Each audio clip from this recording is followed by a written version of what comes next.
So finally guys നമ്മുടെ ഗെയിമിലേക്ക് update വരാൻ പോകുന്ന കാര്യം എല്ലാ കൂട്ടുകാരും അറിഞ്ഞാണ്. അടിപൊളിയായിട്ടുള്ള ഒരു അപ്ഡേറ്റ് ആണ് നമ്മുടെ ഗെയിമിലേക്ക് വരാൻ പോകുന്നത്. അതിലൂടെ കുറേയധികം മാസ്കും കാര്യങ്ങളൊക്കെ ആഡ് ആകുന്നുണ്ട്. എന്തായാലും അതിനെപ്പറ്റിയൊക്കെ നമ്മൾ ഇന്നത്തെ വീഡിയോയിലൂടെ ഡീറ്റെയിൽ ആയിട്ട് തന്നെ പറഞ്ഞിരുന്നായിരിക്കും. പിന്നെ ഗെയ്സ് കുറേ കൂട്ടുകാർ ചോദിച്ചൊരു കാര്യമാണ്, ബ്രോ ആ കാറിൻ്റെ പേരെന്താണ് എന്നൊക്കെ ചോദിച്ചാണ്. അപ്പോൾ ഗെയ്സ് നമ്മുടെ ടാറ്റ സെറാ കാറാണ് നമ്മുടെ ഗെയിമിലേക്ക് ആടാനായിട്ട് പോകുന്നത്. അതിൻ്റെ കുറേയധികം ലീക്ക് കിട്ടിയിട്ടുണ്ട് ഗെയ്സ്. പിന്നെ അതിൻ്റെ ഗെയിം പ്ലേ ഉൾപ്പെടെ നമ്മുടെ കയ്യിൽ കിട്ടിയിട്ടുണ്ട്. പറ്റുമെങ്കിൽ ഇന്നത്തെ ഒരു വീഡിയോയുടെ എൻഡ് ആകുമ്പോഴത്തേക്ക് ഞാനത് കാണിച്ചു തരാം. അല്ലെങ്കിൽ നമ്മുടെ വാട്സപ്പ് ചാനലിൽ ഞാൻ ഇട്ടേക്കാം. വാട്സപ്പ് ചാനൽ ലിങ്ക് ഞാൻ കമൻറ്റ് ബോക്സിൽ കൊടുത്തേക്കാം. എല്ലാ കൂട്ടുകാരും മസ്റ്റായിട്ടും ജോയിൻ ആയിരിക്കുക. അതുപോലെ തന്നെ വീഡിയോ ഇഷ്ടപ്പെട്ട് കഴിഞ്ഞാൽ ഇപ്പോൾ തന്നെ പോയിട്ടൊന്ന് ലൈക്ക് ചെയ്തിട്ട് താഴെ കാണുന്ന സബ്സ്ക്രൈബ് ബട്ടൺ പ്രസ് ചെയ്ത് സൈഡിൽ കാണുന്ന ബെല്ലൈക്കൺ ആൾ ഓപ്ഷൻ സെറ്റ് ചെയ്യാനായിട്ട് ഒട്ടും മറക്കരുത്. എന്നെ ഇഷ്ടപ്പെടുന്ന എൻ്റെ കൂട്ടുകാരാണ്, ഉറപ്പായിട്ടും അത് ചെയ്തു വെക്കുമെന്ന് ഞാൻ പ്രതീക്ഷിക്കുന്നു. അടിപൊളിയായിട്ടുള്ള അപ്ഡേറ്റുകളാണ് ഈ നമ്മുടെ ഗെയിമിലേക്ക് ഇനി അങ്ങോട്ട് വരാനായിട്ട് പോകുന്നത്. അതുപോലെ തന്നെ ഫൈനലി നമ്മുടെ പ്ലഗിങ് ആപ്പിൻ്റെ അപ്ഡേറ്റും ഈ അടുത്ത് തന്നെ നമ്മുടെ ഗെയിമിലേക്ക് ആടാകുമെന്ന് നമുക്ക് അറിയാനായിട്ട് കഴിഞ്ഞിട്ടുണ്ട്. അതിനെപ്പറ്റി ഇന്നത്തെ വീഡിയോയിലൂടെ ഞാൻ ഡീറ്റെയിൽ ആയിട്ട് തന്നെ പറഞ്ഞു തരുന്നതായിരിക്കും. പിന്നെ ഈ നമ്മുടെ ഗെയിമിലേക്ക് വേറൊരു ഐറ്റം കൂടെ ആടാകുന്നുണ്ട്. നിങ്ങളെല്ലാം ആഗ്രഹിച്ചിരുന്ന പോലെ തന്നെ നമ്മുടെ ഗെയിമിലേക്ക് ഒരു ന്യൂ ആയിട്ടുള്ളൊരു ഹൗസ് ആഡായിട്ടുണ്ട്. എന്തായാലും ഈ ഒരു ഹൗസ് നിങ്ങൾക്ക് എങ്ങനെയാണ് എടുക്കാനായിട്ട് പറ്റുന്നതെന്ന് ഞാൻ പറഞ്ഞുതരാം. അതിന് വേണ്ടിയിട്ട് നിങ്ങൾക്കൊരു ലിങ്ക് വേണം. ലിങ്ക് നമ്മുടെ വാട്സപ്പ് ചാനലിൽ ഞാൻ കൊടുത്തിട്ടുണ്ട്. വാട്സപ്പ് ചാനൽ ലിങ്ക് ഞാൻ കമൻറ്റ് ബോക്സിൽ പിൻ ചെയ്ത് വെച്ചേക്കാം. അതുകൊണ്ട് നിങ്ങൾ നിങ്ങളുടെ സെറ്റിങ്സിൽ കയറിയിട്ട് മോഡ് സ്ലോട്ട് എടുക്കാന്നുണ്ടെങ്കിൽ നിങ്ങൾക്ക് ഇഷ്ടമുള്ള സ്ലോട്ട് സെലക്ട് ചെയ്തിട്ട് ന്യൂ ഹൗസ് എന്ന് പറഞ്ഞ് ജസ്റ്റ് ഒന്ന് സേവ് ചെയ്തിടുക. അപ്പോൾ ഈ സേവ് ചെയ്തിട്ടാൽ മാത്രം ഈ നിങ്ങൾക്ക് ഹൗസ് എവിടെയാണ് കിടക്കുന്നതെന്ന് മനസ്സിലാകത്തുള്ളൂ. എന്തായാലും ഞാനാണെങ്കിൽ ന്യൂ ഹൗസ് എന്ന് പറഞ്ഞ് ഡയൽ ചെയ്തിട്ടുണ്ട്. ഡയൽ ചെയ്ത് നേരെ നമ്മുടെ ഗെയിം പ്ലേ ചെയ്യുവാണ്. ഇത് കണക്ക് തന്നെ നിങ്ങളും ഈ സ്റ്റെപ്സ് തന്നെ ഫോളോ ചെയ്യാനായിട്ട് ശ്രദ്ധിക്കുക. എന്നാൽ മാത്രമേ ഈ നിങ്ങളുടെ ഗെയിമിലേക്ക് നിങ്ങൾക്ക് ന്യൂ ആയിട്ടുള്ളൊരു ഹൗസ് എടുക്കാനായിട്ട് പറ്റത്തുള്ളൂ. ഞാൻ നേരെ നമ്മുടെ ഗെയിമിലേക്ക് കയറുന്നുണ്ട്, നിങ്ങൾക്ക് കാണാനായിട്ട് പറ്റും. എന്തായാലും കേസ് ഓപ്പണായി വരട്ടെ. ഓപ്പൺ ആയാലും കുറച്ച് ലാഗും കാര്യങ്ങളൊക്കെ ഉണ്ട്. അത് കഴിഞ്ഞ് നേരെ നിങ്ങൾ വീടിൻ്റെ അകത്ത് വെച്ച് ചെയ്യാതിരിക്കുക. വീടിൻ്റെ പുറത്തിറങ്ങിയിട്ട് ഏത് ലിങ്ക് ലോഡ് ചെയ്യുകയാണെങ്കിലും ചെയ്യാനായിട്ട് ശ്രമിക്കുക. കേസ് ചിലവർക്കാണെങ്കിൽ വീടിൻ്റെ അകത്ത് വെച്ച് ചെയ്ത് കഴിഞ്ഞാൽ ചെയ്യാനായിട്ട് പറ്റത്തില്ല. എന്തായാലും ആ ലിങ്ക് കോപ്പി ചെയ്തിട്ട് ജസ്റ്റ് നമ്മുടെ ഇൻ്റർനെറ്റ് ഓപ്ഷനിൽ പേസ്റ്റ് ചെയ്യണം. അതിന് മുന്നേ എന്തൊക്കെ ചെയ്യണമെന്ന് ഞാൻ പറഞ്ഞുതരാം. മസ്റ്റായിട്ട് നിങ്ങൾ ഇൻ്റർനെറ്റ് ഓപ്ഷനിൽ പേസ്റ്റ് ചെയ്യുന്നതിന് മുന്നേ നിങ്ങളുടെ നെറ്റ് ഓൺ ആണെന്ന് ചെക്ക് ചെയ്യുക. നെറ്റ് ഓൺ അല്ലെങ്കിൽ ജസ്റ്റ് ഒന്ന് ഓൺ ആക്കുക. ഞാൻ ഇവിടെ വെച്ചാണ് നെറ്റ് ഓൺ ആക്കുന്നത്. എന്നിട്ട് കുറച്ച് നേരം വെയിറ്റ് ചെയ്തിട്ട് മാത്രമേ നിങ്ങളുടെ ഇൻ്റർനെറ്റ് ഓപ്ഷനിൽ പോകാവുള്ളൂ. എന്തായാലും ഞാൻ വെയിറ്റ് ചെയ്തിട്ട് കുറച്ച് നേരം കഴിഞ്ഞപ്പോൾ ഇൻ്റർനെറ്റ് ഓപ്ഷനിൽ പോയിട്ട് ആ ലിങ്ക് നിങ്ങൾ കോപ്പി ചെയ്തിരിക്കണം. ലിങ്ക് നമ്മുടെ വാട്സപ്പ് ചാനലിൽ കൊടുത്തിട്ടുണ്ട്. ഞാൻ പേസ്റ്റ് ചെയ്തിട്ടുണ്ട്. പേസ്റ്റ് ചെയ്ത് ലോഡ് ആകുന്നവരെ കുറച്ച് നേരം നിൽക്കുക. ലോഡായിട്ടും കുറച്ച് നേരം വെയിറ്റ് ചെയ്തിട്ട് മാത്രമേ ഈ നെറ്റ് ഓഫ് ആക്കിയിട്ട് ബാക്ക് പോകാവുള്ളൂ. അപ്പോൾ ഇതിൻ്റെ ലിങ്ക് നമ്മുടെ വാട്സപ്പ് ചാനലിൽ കൊടുത്തിട്ടുണ്ട്. വാട്സപ്പ് ചാനൽ ലിങ്ക് ഞാൻ കമൻറ്റ് ബോക്സിൽ പിൻ ചെയ്ത് വെച്ചേക്കാം. അപ്പോൾ എല്ലാ കൂട്ടുകാരും മസ്റ്റായിട്ടും വാട്സപ്പ് ചാനലിൽ ജോയിൻ ആയിരിക്കുക. അതിൻ്റെ അകത്തായിരിക്കും നമ്മൾ വരുന്ന എല്ലാ ലിങ്കും ഇടുന്നത്. എന്തായാലും ഞാൻ അവിടെ നിന്ന് ആ ലിങ്കൊക്കെ ലോഡ് ചെയ്തിട്ടുണ്ട്. ഇനി നമുക്ക് ബാക്ക് പോയിട്ട് ഒന്നുകൂടെ നമ്മുടെ ഗെയിമിലേക്ക് വരാം. എന്നാൽ മാത്രമേ നമുക്ക് ആ ഒരു ന്യൂ ആയിട്ടുള്ളൊരു ഹൗസ് നമുക്ക് കിട്ടുള്ളൂ. ഈ സ്കിഡിലം പോലത്തെ ഹൗസാണ്. എന്തായാലും ഞാനാണെങ്കിൽ ജസ്റ്റ് ഒന്ന് ബാക്ക് പോയിട്ടുണ്ട്. ബാക്ക് പോയി ഡയറക്റ്റ് നമ്മുടെ ഗെയിം പ്ലേ ചെയ്യുമ്പോൾ നിങ്ങൾ നേരെ ഡയറക്റ്റ് ഹൗസിലേക്കായിരിക്കും ഗെയ്സ് പോകുന്നത്. അതാണ് ഈ ഒരു ലിങ്കിൻ്റെ ഗുണം. എന്തായാലും നിങ്ങൾക്ക് കാണാനായിട്ട് പറ്റും. ഞാൻ നേരെ ഒരു ഹൗസിലേക്ക് വന്നിട്ടുണ്ട്. അപ്പോൾ ഗെയ്സ് ഇതാണ്, ഇത് ഫുള്ളായിട്ട് പ്രോപ്സ് വെച്ച് ചെയ്ത് വെച്ചിരിക്കുന്ന ഒരു ഹൗസാണ്. ഇവിടെ ആയിട്ട് ഒരു ടി വി നിങ്ങൾക്ക് കാണാനായിട്ട് പറ്റും. അതുപോലെ തന്നെ ബെഡ്റൂം ഉണ്ട്. ബെഡും എല്ലാം ആ ടി വിയുടെ അവിടെ തന്നെയാണ്. അതുപോലെ തന്നെ പി സി ഒക്കെ ഉണ്ട്. ഈ മോണിറ്റർ ഉണ്ട്, പി സി ഉണ്ട്. അതുപോലെ തന്നെ ഗെയിമിംഗ് ചെയർ ആണെന്ന് തോന്നുന്നു. അതേ കണക്ക് തന്നെ എല്ലാം സെറ്റ് ചെയ്ത് വെച്ചിട്ടുണ്ട്. അപ്പോൾ ഗെയ്സ് ഇത് ഫുള്ളായിട്ട് പ്രോപ്സ് വെച്ച് ചെയ്തതാണെന്ന് പറഞ്ഞാൽ ആരും വിശ്വസിക്കത്തില്ല. അമ്മാതിരി രീതിക്കാണ് ഇതുണ്ടാക്കിയ പുള്ളിക്കാരൻ ചെയ്ത് വെച്ചിരിക്കുന്നത്. അടിപൊളിയായിട്ടുണ്ട്. അപ്പോൾ ഗെയ്സ് ഇതിൻ്റെ ലിങ്ക് ഞാൻ കമൻറ്റ് ബോക്സിൽ കൊടുത്തേക്കാം. കമൻറ്റ് ബോക്സിലല്ല നമ്മുടെ വാട്സപ്പ് ചാനലിൽ ഞാൻ കൊടുത്തേക്കാം. വാട്സപ്പ് ചാനൽ ലിങ്ക് ഞാൻ കമൻറ്റ് ബോക്സിലും കൊടുത്തേക്കാം. അപ്പോൾ എല്ലാ കൂട്ടുകാരും മസ്റ്റായിട്ട് ഈ ഹൗസ് ഒന്ന് എടുത്തു നോക്കുക. ഈ ഒരു വേറെ ലെവലായിട്ടൊരു ഹൗസാണ്. അതുപോലെ തന്നെ വീഡിയോ ഇതുവരെയായിട്ടും കണ്ടിട്ട് ലൈക്ക് ചെയ്ത കൂട്ടുകാരാണ് ഓടിപ്പോൾ ഒന്ന് ലൈക്ക് ചെയ്തിട്ട് താഴെ കാണുന്ന സബ്സ്ക്രൈബ് ബട്ടൺ പ്രസ് ചെയ്ത് സൈഡിൽ ബെല്ലൈക്കൺ ആൾ ഓപ്ഷൻ സെറ്റ് ചെയ്ത് വെച്ചേക്കുക. അപ്പോൾ എല്ലാ കൂട്ടുകാരും ചെയ്ത് നോക്കുമെന്ന് ഞാൻ പ്രതീക്ഷിക്കുന്നു. ഇവിടെയായിട്ട് അലമാര കണക്ക് സെറ്റ് ചെയ്തിട്ടുണ്ട്. ഇതെനിക്ക് ഇഷ്ടപ്പെട്ടു. ഈ നമ്മുടെ അലമാര കണക്ക് സെറ്റ് ചെയ്തിട്ടുണ്ട്. സൈഡിലായിട്ട് നിങ്ങൾക്ക് കിച്ചൺ കാണാനായിട്ട് പറ്റും. ഇനി ഞാൻ മേളിൽ കാണിച്ചു തരാം മേളിൽ എങ്ങനെയാണ് ഇരിക്കുന്നതെന്ന്. എന്തായാലും രണ്ട് സൈഡിലോട്ടും ഇതിൻ്റെ അകത്ത് സ്റ്റെപ്പ് കൊടുത്തിട്ടുണ്ട്. നമുക്ക് ജസ്റ്റ് ഒന്ന് മേളിൽ കയറാം. ഗൈസ് എങ്ങനെ ഉണ്ടെന്ന് ഞാൻ കാണിച്ചു തരാം. ഞാൻ ഡയറക്റ്റ് നേരെ മേളിലേക്ക് കയറുന്നുണ്ട്. നിങ്ങൾക്ക് കാണാനായിട്ട് പറ്റും. ഈ ഒരു 2 ഫ്ലോറേ ഉള്ളൂ ഇതിന്. എന്തായാലും മേളിൽ കയറുമ്പോൾ ഈ സൈഡിലായിട്ട് 2 റൂം നിങ്ങൾക്ക് കാണാനായിട്ട് പറ്റും. ഫസ്റ്റ് നമുക്ക് അങ്ങോട്ട് പോകാം. ഇതൊരു ജിമ്മാണ്. ഈ ജിമ്മിൽ നമുക്ക് ആ കിടക്കുന്ന ഒരു സാധനമുണ്ട്. അതുപോലെ തന്നെ ഡംബൽസ് ആണെന്ന് തോന്നുന്നു. അതുപോലെ തന്നെ അപ്പുറമായിട്ട് നമ്മുടെ പവർ ലിഫ്റ്റ് ചെയ്യുന്ന അതിൻ്റെ പേര് എനിക്കറിയത്തില്ല. ആ ഒരു ഐറ്റം ഇരിപ്പുണ്ട്.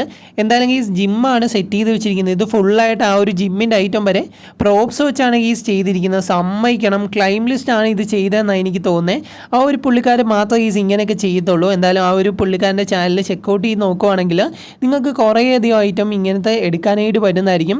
യൂട്യൂബിൽ ജസ്റ്റ് ക്ലൈം ലിസ്റ്റ് എന്ന് പറഞ്ഞ് സെർച്ച് ചെയ്ത് കൊടുക്കുമ്പോൾ തന്നെ നിങ്ങൾക്ക് ആളെ പിടികിട്ടുന്നതായിരിക്കും. അതുപോലെ തന്നെ ഞാനാണെങ്കിൽ ഇവിടെ വന്നിട്ടുണ്ട്. ഇനി ജസ്റ്റ് നമുക്കൊന്ന് ഡ്രോൺ വ്യൂ നോക്കാം. ഈ ഒരു വീടിൻ്റെ തന്നെ ഫുള്ളായിട്ടുള്ള ഡ്രോൺ വ്യൂ ഞാനൊന്ന് കാണിച്ചു തരാം. അടിപൊളിയാണ്. എന്തായാലും ഞാൻ അതുകൂടെ കാണിച്ചു തരാം. ഡ്രോൺ ഓണാക്കുന്നത് എങ്ങനെയാണെന്ന് അറിയാത്ത കൂട്ടുകാർക്ക് വേണ്ടി ഞാൻ ഒന്നുകൂടെ പറഞ്ഞു തരാം. നമ്മൾ മൊബൈൽ ഫോൺ എടുക്കുക, RG ടൂളിൽ പോയിട്ട് DON എന്ന് പറഞ്ഞ് ഡയൽ ചെയ്ത് ടിക്ക് ചെയ്യുവാണെങ്കിൽ നിങ്ങളുടെ ആ ഒരു ഗെയിമിൽ ഡ്രോൺ ഓപ്ഷൻ ഓണാകുന്നതായിരിക്കും. എന്തായാലും ഞാനാണെങ്കിൽ ഓണാക്കിയിട്ട് കുറച്ച് നിങ്ങൾ ലോങ് കൊണ്ടുപോകാം. ഞാനാണെങ്കിൽ കുറച്ച് ലോങ് കൊണ്ടുപോയിട്ട് ആ ഒരു വ്യൂ നോക്കുമ്പം നിങ്ങൾക്ക് താഴെയായിട്ട് ഒരു കാറും ബൈക്കും ഇരിക്കുന്ന കാണാനായിട്ട് പറ്റും. അതുപോലെ സ്വിമ്മിംഗ് പൂളുണ്ട്. പിന്നെ ഈ ഫുള്ളായിട്ട് പ്രോപ്സ് വെച്ചാണ് ചെയ്തിരിക്കുന്നത്. അടിപൊളിയായിട്ടുള്ളൊരു ഹൗസാണ്.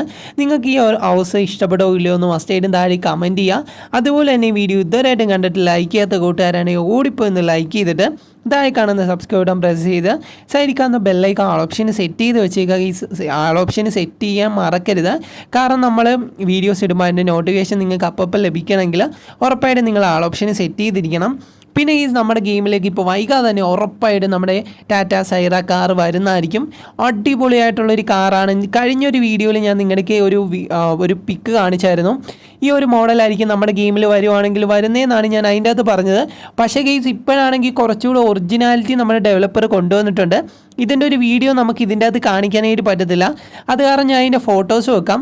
ജസ്റ്റ് ആ ഒരു ഫ്രണ്ട് സെക്ഷൻ നിങ്ങൾ നോക്കുക. ഫ്രണ്ട് ഇതാണ്. ഒരു അടിപൊളിയായിട്ടുള്ളൊരു കാറാണ്. അതുപോലെ തന്നെ കുറച്ച് അങ്ങോട്ട് പോകുമ്പോഴത്തേക്ക് നിങ്ങൾക്ക് ഇതിൻ്റെ ബാക്ക് സെക്ഷനും കാണാനായിട്ട് പറ്റും. ബാക്കും അടിപൊളിയാണ്. നമ്മുടെ ടാറ്റ സൈറ കാർ എങ്ങനെയാണോ അതേപോലെയാണ് ഈ ഒരു വണ്ടിയും ചെയ്തിരിക്കുന്നത്. സെയിം ആ ഒരു ഐറ്റമാണ് നമ്മുടെ ഗെയിമിലേക്ക് ആഡാക്കിയിരിക്കുന്നത്. അതുപോലെ തന്നെ അത്യാവശ്യം നല്ല രീതിക്ക് ക്ലാരിറ്റി ഒക്കെ ഉണ്ട്. അടിപൊളിയാണ്. നിങ്ങൾക്ക് ഈ ഒരു വണ്ടി ഇഷ്ടപ്പെട്ടോ ഇല്ലയോ എന്ന് എനിക്കറിയത്തില്ല. എന്തായാലും ഇഷ്ടപ്പെടുവാണെങ്കിലും മസ്റ്റായിട്ടും താഴെ ഒന്ന് കമൻറ്റ് ചെയ്യുക. അതുപോലെ തന്നെ നമ്മുടെ ഗെയിമിലേക്ക് ഇന്നലത്തെ ഒരു വീഡിയോയിൽ ഞാൻ മാസ്ക് ആഡാകുമെന്ന് പറഞ്ഞായിരുന്നു. നമ്മുടെ ഗെയിമിലൊരു ഡോഗിൻ്റെ മാസ്ക് കൂടെ എക്സ്ട്രാ ആഡാകുന്നുണ്ട്. ഈ ഡോഗിൻ്റെ മാസ്ക് ഉണ്ട്. അതുപോലെ തന്നെ നമ്മൾ കാണിച്ച അത്രയധികം മാസ്ക് ഉണ്ട്. നമ്മുടെ എലിഫൻറ്റിൻ്റെ, അതുപോലെ തന്നെ ഡൈനോസറിൻ്റെ കുഞ്ഞിൻ്റെ, പിന്നെ ഇത്രയധികം മാസ്ക് നമ്മുടെ ഗെയിമിലേക്ക് വരുന്നുണ്ട്. ഇപ്പം നിങ്ങൾ വിചാരിക്കും ബ്രോ ആ ഒരു മാസ്കിൻ്റെ ഇതെങ്ങനെയാണ് വരാനായിട്ട് പോകുന്നതെന്ന്. അത് നമുക്ക് ലീക്കായിട്ട് കിട്ടിയിട്ടുണ്ട്. വേറൊന്നുമല്ല, നമ്മളെങ്ങനെയാണോ ഹെയറൊക്കെ ചേഞ്ച് ആകത്തില്ല, ഹെയറും മാസ്കും ഒക്കെ നമ്മൾ വെക്കുന്നത് എങ്ങനെയാണോ ആ മാസ്കിൻ്റെ ഒരു സെക്ഷനിൽ നിങ്ങളിങ്ങനെ ക്ലിക്ക് ചെയ്തുകൊണ്ടിരിക്കുമ്പം നിങ്ങൾക്ക് എലിഫൻറ്റിൻ്റെ മാസ്കും അതുപോലെ തന്നെ ഈ ഒരു മാസ്കൊക്കെ നിങ്ങൾക്ക് കിട്ടുന്നതായിരിക്കും. എന്തായാലും അത് നല്ലൊരു ഫീച്ചറാണ്. നമ്മുടെ ഗെയിമിലേക്ക് ഇത് ആഡാക്കുമെന്ന് എനിക്ക് അറിയത്തില്ലായിരുന്നു. ഫൈനലി നമ്മുടെ ഗെയിമിലേക്ക് ഇതൊക്കെ ഇപ്പോൾ ആഡാക്കുന്നുണ്ട്. അതുപോലെ തന്നെ നമ്മുടെ ആർമി വെഹിക്കിളിൻ്റെ കാര്യം ഞാൻ എന്നോ നിങ്ങളുടെ പറഞ്ഞതാണ്. പക്ഷേ ഇതുവരെ നമ്മുടെ ഗെയിമിലേക്ക് ആഡാക്കിയിട്ടില്ല. പിന്നെ എന്തായാലും അപ്ഡേറ്റ് വരുമ്പോഴത്തേക്ക് നമുക്ക് അറിയാനായിട്ട് പറ്റും. ഇതിലും കൂടുതൽ ഐറ്റംസ് ആഡാക്കുന്നുണ്ടായിരിക്കും ഗെയ്സ്. ഉറപ്പായിട്ടും നമ്മുടെ ഗെയിമിലേക്ക് ഇതിലും കൂടുതൽ ഐറ്റംസ് ആയിരിക്കും കൊണ്ടുവരാനായിട്ട് പോകുന്നത്. ഇപ്പം നമുക്ക് കുറച്ചെണ്ണം കൺഫേം ആയിട്ടുണ്ട്. നമ്മുടെ ടാറ്റ സൈറ കാർ കൺഫേം ആയിട്ട് നമ്മുടെ ഗെയിമിലേക്ക് അപ്ഡേറ്റ് നിങ്ങൾ പ്രതീക്ഷിച്ച് ഉറപ്പായിട്ടും നമ്മുടെ ഗെയിമിലേക്ക് കാണും. അതുപോലെ തന്നെ 5 മാസ്കും വരുമെന്ന് എല്ലാ കൂട്ടുകാരും പറയുന്നുണ്ട്. അതുപോലെ തന്നെ എല്ലാ ലീക്കും നമുക്ക് അതിൻ്റെ കിട്ടിയതാണ്. എന്തായാലും നിങ്ങളത് കൺഫേം ആക്കിയോ. നമ്മുടെ ടാറ്റ സൈറ കാർ കൺഫേം ആയിട്ട് നമ്മുടെ ഗെയിമിലേക്ക് വരുന്നതായിരിക്കും. അതുപോലെ തന്നെ ഇതൊന്നും അറിയാത്ത നിങ്ങളുടെ കൂട്ടുകാരെ വിളിച്ച് ഈ ഒരു വീഡിയോ ഒന്ന് കാണിച്ചു കൊടുക്കുക. അല്ലെങ്കിൽ ജസ്റ്റ് ഇതിൻ്റെ അകത്തുനിന്ന് സ്ക്രീൻഷോട്ട് എടുത്തുകൊണ്ട് പോയി അവർക്ക് അയച്ചു കൊടുക്കുക. ഈ ഒരു ഐറ്റം ഒക്കെ നമ്മുടെ ഗെയിമിലേക്ക് വരുന്നുണ്ടെന്ന്. എന്തായാലും അടിപൊളിയാകാനായിട്ട് പോവാണ്. പിന്നെ കുറേ കൂട്ടുകാർ ആഗ്രഹിക്കുന്നുണ്ട് GTA 5. എന്നും വീഡിയോയുടെ താഴെ വരുന്നൊരു കമൻറ്റാണ്. ഏതെങ്കിലും ഒരു ബ്രോ കമൻറ്റ് ചെയ്യും, ബ്രോ GTA 5 മോഡ് ആഡാക്കാൻ പറ ബ്രോ. അപ്പോൾ ഞാൻ ഒരിക്കലും ഇതിൻ്റെ മോഡറേറ്റർ ഒന്നുമല്ല. അത് കാരണം നമുക്കതിൻ്റെ അത് പറയാനേ പറ്റത്തുള്ളൂ. എന്തായാലും നമ്മുടെ ഡെവലപ്പറിൻ്റെ കയ്യിലാണ് ആഡാക്കണോ വേണ്ടതെന്നുള്ളത്. പിന്നെ നിങ്ങൾ കിടന്ന് പറയുന്നുണ്ടല്ലോ ആഡാക്കി കഴിഞ്ഞാൽ നമ്മുടെ ഗെയിം അലമ്പാവും. വേറൊന്നുമല്ല, ഇപ്പം നമ്മുടെ മാഡ് ഔട്ടൊക്കെ പോലെ തന്നെ നമ്മുടെ ഗെയിം ആഡാക്കുകയാണെങ്കിൽ ഇതിൻ്റെ ക്ലാരിറ്റി കുറയ്ക്കേണ്ടി വരും. അതുപോലെ തന്നെ അതിനനുസരിച്ച് ഈ ഗെയിമിൻ്റെ ഫുള്ള് സിസ്റ്റം തന്നെ മാറ്റേണ്ടി വരും. ഈ ഒരു ലെവലിൽ GTA 5 മോഡൽ ആകുവാണെങ്കിലും പൊളിയായിരിക്കും. പക്ഷേ എങ്ങനെയാണെന്ന് എനിക്ക് അറിയത്തില്ല. എന്തായാലും സിറ്റി നമ്മളെ കുറച്ചുകൂടെ ബിഗ്ഗാക്കി കൊണ്ടുവരണമെന്ന് എനിക്ക് ആഗ്രഹമുണ്ട്. ഇത് ഓഫ്ലൈനിൽ കളിക്കാൻ പറ്റുന്ന ഒരു ഗെയിമാണ്. അങ്ങനെ തന്നെ ഇരുന്നാൽ മതി. മൾട്ടിപ്ലെയർ ആക്കേണ്ടതെന്ന് തന്നെയാണ് എൻ്റെ ആഗ്രഹം. പിന്നെ GTA 5 രീതിയിൽ ആക്കുന്നതിൽ എനിക്ക് കുഴപ്പമില്ല. കുറച്ചുകൂടെ വെഹിക്കിൾസൊക്കെ ആഡാക്കിയിട്ട് നമുക്ക് ക്യാരക്ടറിനെയൊക്കെ സ്പോൺ ചെയ്യാൻ പറ്റുന്ന രീതിയിൽ സെറ്റാക്കുവാണെങ്കിൽ അടിപൊളിയായിരിക്കും. ഇപ്പോഴാണെങ്കിൽ കുറേയധികം പെറ്റിനെ ഇതിൻ്റെ അകത്ത് എടുക്കാനായിട്ട് പറ്റും. നമ്മുടെ പോക്കിമോൺ ആകട്ടെ, അതുപോലെ തന്നെ കുറേയധികം ഐറ്റംസ് ഇതിൻ്റെ അകത്ത് വന്നിട്ടുണ്ട്. അപ്പോൾ എല്ലാ കൂട്ടുകാരും അതൊക്കെ എടുത്ത് കാണും. സോറി ഗൈസ്, പോക്കിമോൺ അല്ല, സിൻജാനാണ് വന്നത്. സിൻജാന എല്ലാ കൂട്ടുകാർക്കും എടുക്കേണ്ട എങ്ങനെയാണെന്ന് അറിയാമായിരിക്കും. അപ്പോൾ ഈ കുറേ കൂട്ടുകാർക്ക് ഇതൊന്നും അറിയത്തില്ല. സിൻജാനെ എടുക്കേണ്ട എങ്ങനെയാണെന്ന് അറിയണമെങ്കിൽ ജസ്റ്റ് നിങ്ങൾ താഴെ ഒന്ന് കമൻറ്റ് ചെയ്യുക. നെക്സ്റ്റ് വീഡിയോയിൽ നമ്മൾ സിൻജാൻ എങ്ങനെ എടുക്കുന്നതെന്ന് ഇവിടെ പറഞ്ഞു തരുന്നതായിരിക്കും. എത്ര കൂട്ടുകാർക്ക് എടുക്കാൻ അറിയാവുന്ന എനിക്കറിയത്തില്ല. എന്തായാലും ഞാൻ പറഞ്ഞു കഴിഞ്ഞാൽ ആ ഒരു ഹൗസിൻ്റെ ലിങ്ക് നമ്മുടെ വാട്സപ്പ് ചാനലിൽ ഞാൻ കൊടുത്തിട്ടുണ്ട്. വാട്സപ്പ് ചാനൽ ലിങ്ക് ഞാൻ കമൻറ്റ് ബോക്സിൽ കൊടുത്തേക്കാം. ചിലപ്പോൾ ഈ ഒരു വീഡിയോ കണ്ടുകൊണ്ടിരിക്കുമ്പോൾ നമ്മുടെ ഗെയിമിലേക്ക് അപ്ഡേറ്റ് വന്നേക്കാം ഗൈസ്. എന്തായാലും വീഡിയോ ഇഷ്ടപ്പെടുമെന്ന് പ്രതീക്ഷിക്കുന്നു. അടുത്തൊരു വീഡിയോയിൽ കാണാം. Love you all and take care.